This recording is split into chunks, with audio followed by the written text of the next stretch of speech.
This week, Ukrainian President Zelensky paid a visit to the United States, looking to drum up support.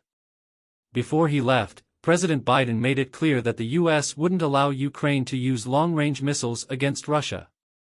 However, Zelensky was optimistic that once the full picture was painted, Biden would be convinced to change his mind. Zelensky brought a so-called victory plan to America, saying that if it were put into action, it would be possible to beat Russia. He said, "Give me the missiles, put this plan into action, and I'll get you the victory you're looking for in 3 months." But he didn't reveal the full details of the plan. While we didn't have all the details, it was fair to assume it included requests for more missiles, critical weaponry, and additional ammunition for Ukraine. Another key part of the plan was the request to use existing weapons, particularly long-range missiles, against Russian targets. On top of that, Zelensky asked the West for more money and to tighten the sanctions on Russia and its allies. He did mention economic and political reforms for Ukraine, but didn't go into much detail. Zelensky's expectations, built up through effective public relations, led to disappointment when he presented the plan in the U.S. The Biden administration felt that Zelensky's proposal lacked a comprehensive strategy and was just a repackaged request for more weapons. This was communicated to the American press by Biden and his aides, while senior American and European officials had similar concerns. Essentially, Zelensky was seen as lacking a clear vision for victory. The Biden administration spent months presenting this plan as a framework for defeating Russia, but it turned out to be nothing new. American officials say that Zelensky's approach was maximalist and aimed to secure everything he wanted behind the scenes, but the current proposal didn't impress. Trump's vice presidential candidate got a bit of a bashing from Zelensky before he came to visit, which made things tricky. Lots of Republicans said they wouldn't meet with him as a result. Zelensky's main point was simple: the Russians are hitting us from a long way away, but we can't respond because we can't use the weapons we have on Russian territory. If you give us the missiles and the green light to use them, we can hit Russian military bases from 200 to 300 kilometers away.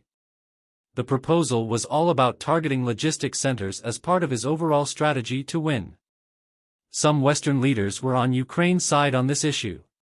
For example, Finnish President Alexander Stubb said that Ukraine would have a hard time responding to Russian attacks without permission.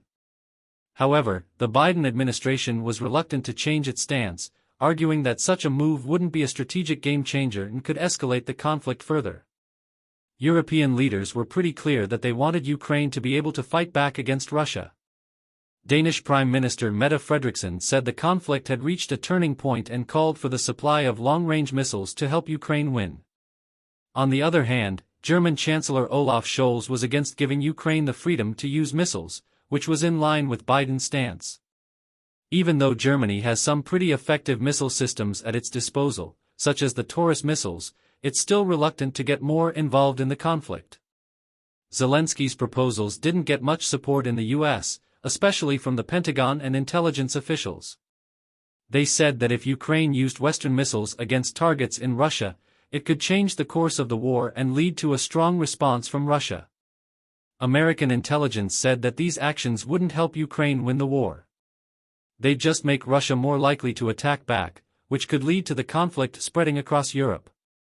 Even if the long-range missiles caused damage, it wouldn't really change the way the war is going. On top of that, the intelligence community said that Russia had already moved its military assets beyond the range of Ukraine's long-range missiles, making the proposed strikes ineffective. This could lead to the conflict escalating out of control and even provoke a direct confrontation between Russia and NATO. In a nutshell, the hurdles Zelensky is facing show that the Russian-Ukrainian war is stuck in a rut. While the West might be the key to success, it doesn't guarantee a good outcome. It seems like there's no end in sight to this impasse, so it's unlikely we'll find a resolution anytime soon.